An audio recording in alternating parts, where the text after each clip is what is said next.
ఓం శాంతి. ఈరోజు ఫిబ్రవరి 10వ తేదీ 2025 శివబాబా వినిపించిన మురళి సారాంశము. మధురమైన పిల్లలు, మీకు తండ్రి ద్వారా ఏ అద్వైత మతం లభిస్తూ ఉందో ఆ మతమును అనుసరిస్తూ కలియుగంలోని మనుష్యులను సతయుగంలోని దేవతలుగా చేసే శ్రేష్ఠ కర్తవ్యం చేయండి అంటున్నారు బాబా. ప్రశ్న: మనుష్యులందరూ ఎందుకు దుఃఖితులుగా అయ్యారు? ముఖ్యమైన కారణమేమి? సమాధానం: రావణుడు అందరినీ శపించాడు, అందువల్లనే అందరూ దుఃఖితులుగా అయ్యారు. తండ్రి వారసత్వమునిస్తారు, రావణుడు శాపమిస్తాడు. ప్రపంచంలోని వారికి ఇది కూడా తెలియదు. తండ్రి వారసత్వమునిచ్చినప్పుడు భారతీయులు ఇంత సుఖంగా ఉన్న స్వర్గానికి అధికారులుగా అయ్యారు. అంటే స్వర్గం యొక్క అధికారులుగా అయ్యారు, పూజ్యులుగా అయ్యారు.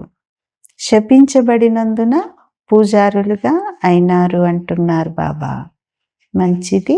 మధురాతి మధురమైన అపరూపమైన పిల్లలకు తల్లి తండ్రి బాప్దాదాల యొక్క ప్రియ స్మృతులు మరియు గుడ్ మార్నింగ్. ఆత్మిక తండ్రి ఆత్మిక పిల్లలకు నమస్తే. ఆత్మిక పిల్లలు ఆత్మిక తల్లి తండ్రికి ప్రియ స్మృతులు, గుడ్ మార్నింగ్ మరియు నమస్తే నమస్తే. ధారణ కొరకు ముఖ్యమైన సారం.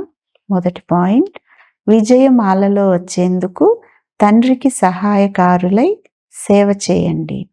ఒక్క ప్రియుడితోనే సత్యమైన ప్రీతిని ఉంచుకోండి, ఒక్కరినే స్మృతి చేయండి అంటున్నారు బాబా. రెండవ పాయింట్: మీ ఖచ్చితమైన లక్ష్యాన్ని ముందుంచుకొని పురుషార్థం పూర్తిగా చేయాలి. డబల్ అహింసకులుగా అయి మనుష్యులను దేవతలుగా చేసే శ్రేష్ఠ కర్తవ్యాన్ని చేస్తూ ఉండాలి అంటున్నారు బాబా. ఈరోజు వరదానం: విజయం యొక్క నశ ద్వారా సదా హర్షితంగా ఉండేవారు సర్వ ఆకర్షణల నుండి ముక్త భవ. వరదానం యొక్క వివరణ: విజయీ రత్నాల స్మృతి చిహ్నము తండ్రి యొక్క కంఠహారము ఈ రోజు వరకు పూజింపబడుతూ ఉంది. కనుక సదా నేను బాబా కంఠహారంలోని విజయీ రత్నాన్ని, నేను విశ్వ యజమాని యొక్క బాలుడను అనే నశ ఉండాలి. నాకు ఏం లభించిందో అది ఎవరికి లభించజాలదు. ఈ నశ మరియు ఖుషి స్థిరంగా ఉంటే ఎటువంటి ఆకర్షణకైనా కూడా అతీతంగా ఉంటారు. ఎవరైతే సదా విజయీలుగా ఉంటారో వారు సదా హర్షితంగా ఉంటారు. ఒక్క తండ్రి స్మృతి యొక్క ఆకర్షణలో ఆకర్షితులుగా ఉంటారు అంటున్నారు బాబా.